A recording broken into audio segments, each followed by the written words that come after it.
Hello everyone, this is YLAM here. In today's video, we're going to go ahead and talk about the 18 to 135 f3.5 to 5.8, what I would consider to be an all-in-one lens. A lot of people would call it a super zoom. For my purposes, I'm going to go ahead and call it a all-in-one lens because that's what I would use it for.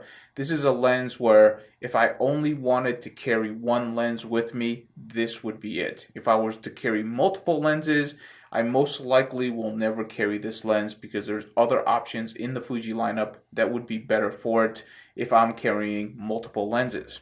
Now, let's go ahead and talk a little bit about the specs of it. I'm not going to go into a lot of detail. I'm just going to put it up on the screen. That way you can look at it. It's really not all that interesting and you can find this information almost anywhere. The things that I will touch upon is the construction of this lens. Of all the Fuji lenses that I own, this is probably the one that I least like, mostly because the controls feel a little bit squishy or not as put together as some of the other lenses that I own.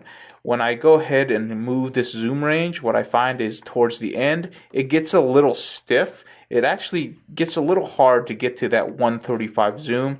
Towards the other end, the 18mm end, it's actually perfectly fine, but I find that to be slightly annoying. Also, for the ring to cover your aperture, I find this one to be a little bit spongy. So of all of the lenses, I just like these controls the least. That doesn't mean that it's a bad lens. It's just that at this point, I would just find this construction to be subpar compared to a lot of the other Fuji lenses out there. In terms of versatility though, it's really hard to beat this lens. You're talking about a focal length from 18 all the way to 135, so effectively 24mm all the way up to 200mm. Almost every camera manufacturer actually has a lens of this type. What that tells you is that a lot of people are looking for this type of lens.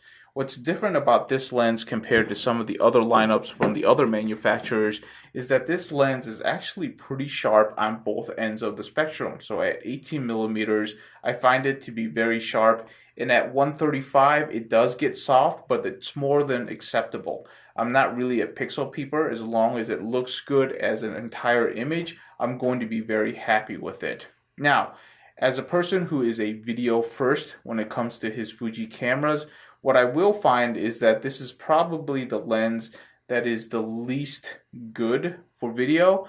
The reason for that is because when you go from 18 to 135, when you're zooming that range, your image gets out of focus super quickly. So if you're using autofocus on your Fuji lenses, what's going to inevitably happen is that your entire image will be out of focus, and it will be out of focus for a very long time. What I also find is that when I'm actually out all the way at 200mm, I have a very tough time holding this camera steady. It's just one of those things where there's actually not enough weight on this lens. This is a limitation for me. It might not be a limitation for you. You might be able to hold this lens a lot more stably than I have. The optical stabilization on this lens is really good, but it's also not as good as what I would expect from a lot of the other lenses. Again, the 50 to 140, I find that I can actually hold that the most stable. After that, the 55 to 200, I find that to be a more stable lens, especially when you consider that it's actually zooming all the way out to 300mm as opposed to this one where I'm only zooming out to 200mm. So that's really something that you're going to have to consider. The last thing I want to touch upon for the video side is the focus. What I tend to find when recording video is that the autofocus is a little bit slow. That's not necessarily a bad thing all the time, because if it's in focus and it hunts a little bit because of its slow nature, it actually looks very natural. So that might be something you like. On the other hand, if you're looking to acquire fast focus to try to get that shot in, this might not be the lens for you. I just find it to be a little bit slow in focus.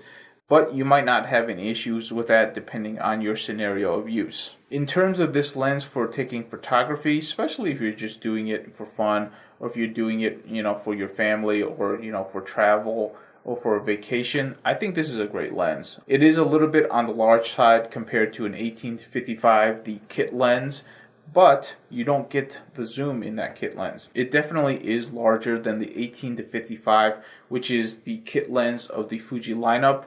But again, you're going to have to ask yourself, do you need that zoom range? If you think you're going to need that zoom range, then this is definitely a lens to have. The last real quick thing that I want to talk about is definitely the price. At $900 MSRP, I don't think I would ever be willing to pay that price for it, just because I would own lenses that would cover that range. However, in the used market, if I find a bargain deal, something under $450, I would definitely recommend or consider buying that lens, because at that price point, to have a really good quality all-in-one lens, that's something that you might want. So that is a quick review of the 18-135. I really thought I was just going to get this lens, review it, and then sell it off. But in all honesty, after using it a couple of times out in the field, I find that it's actually very useful. Occasionally, I just want to have one lens with me on my small X-T20, and this basically covers almost any scenario that I would be in. F-stop is a little bit slow, but I don't really find that to be much of an issue. I can always find a place where there's going to be enough light where this will work perfectly fine. So in conclusion, this is definitely a good lens to have in your bag for the right price. If you have any questions, please leave it in the comments below, and until next time, have a great day.